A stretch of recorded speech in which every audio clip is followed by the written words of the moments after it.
The rain-soaked afternoon pressed against the café windows as if the world outside were trying to drown out the quiet struggles happening inside.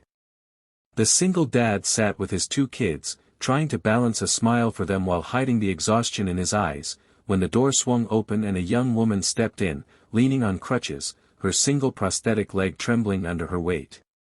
Her clothes were damp, her breathing unsteady, and her eyes held a loneliness that the rain hadn't caused. She hesitated, scanning the crowded room where no empty table remained, except the one occupied by the father and his children. And with a soft, fearful courage that came from a life full of battles, she asked, "Can I share this table? If you're someone who believes in kindness, compassion, and second chances, please like, comment, share, and subscribe to Grandma Diery. Your support helps us bring more emotional stories like this."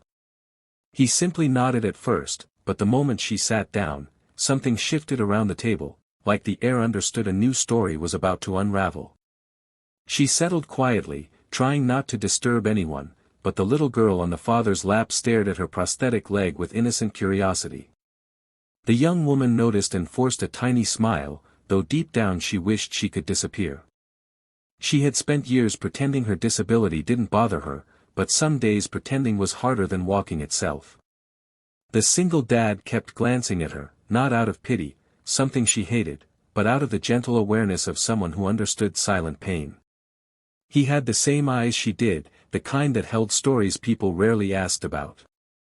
She tried to focus on her coffee, her hands trembling slightly as memories flickered through her mind, the accident, the hospital lights, the sound of people whispering, "Poor girl," the months of rehab that left her feeling half of who she used to be. She used to run, used to fly across soccer fields without thinking. Now every step was a negotiation with herself. She hadn't stepped outside much lately. But today she forced herself out, hoping to prove she wasn't trapped by her condition. Yet even that small act had become a heavy journey, especially when the world looked at her like she was fragile. But this father, he wasn't looking at her with pity. He was looking with recognition, like he saw past the surface and into something deeper. The café filled with noise, laughter, conversations, clinking cups, but at that shared table, the world felt strangely quiet. The young woman could feel the little girl still watching her, not with fear, but with fascination.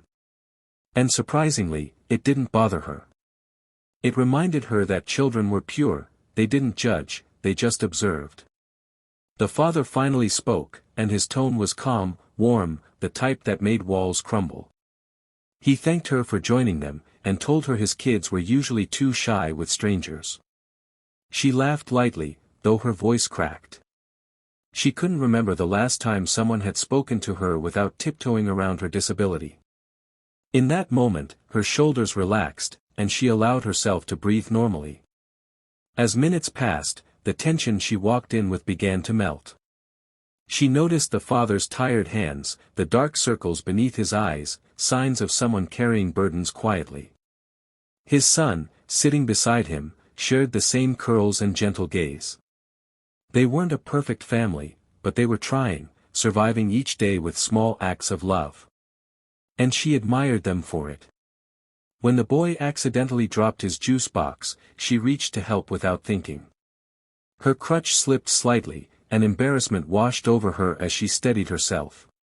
But instead of awkwardness, she heard a soft chuckle from the little girl, a sweet, encouraging sound that made her smile. The father helped her set the crutch upright and simply said, "You're doing great." Such simple words, yet they struck her like a warm breeze on a freezing day. For the first time in a long while, the young woman opened up.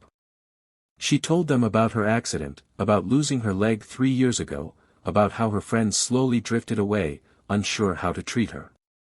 She confessed that even her own confidence had abandoned her. She didn't sugarcoat anything, she didn't need to. This wasn't a place for masks, somehow this table felt safe enough to be real. The father listened quietly, his eyes softening. Then he shared his own truth, raising 2 kids alone after his wife left, losing himself for months, learning to rebuild piece by piece, mistake by mistake. He told her that some people's wounds were visible, and others were hidden, but pain felt the same in the heart. The girl felt something tightening inside her chest, not pain, but recognition. She realized she had spent so long avoiding people that she forgot how much strength could come from simply being understood. The loneliness inside her, the one she carried like a second shadow, eased a little. His daughter crawled closer to her, resting her tiny hand on the girl's prosthetic leg as if it were the most normal thing in the world. It broke her open. Not in a painful way, but in a healing one. Tears welled in her eyes, surprising her, embarrassing her, yet freeing her. She had been strong for so long that she forgot what it felt like to be soft. The father gently told her that sitting with them wasn't a burden. In fact, she had brought something to their table that had been missing for a while, hope. And even though the words were simple, they echoed inside her deeply.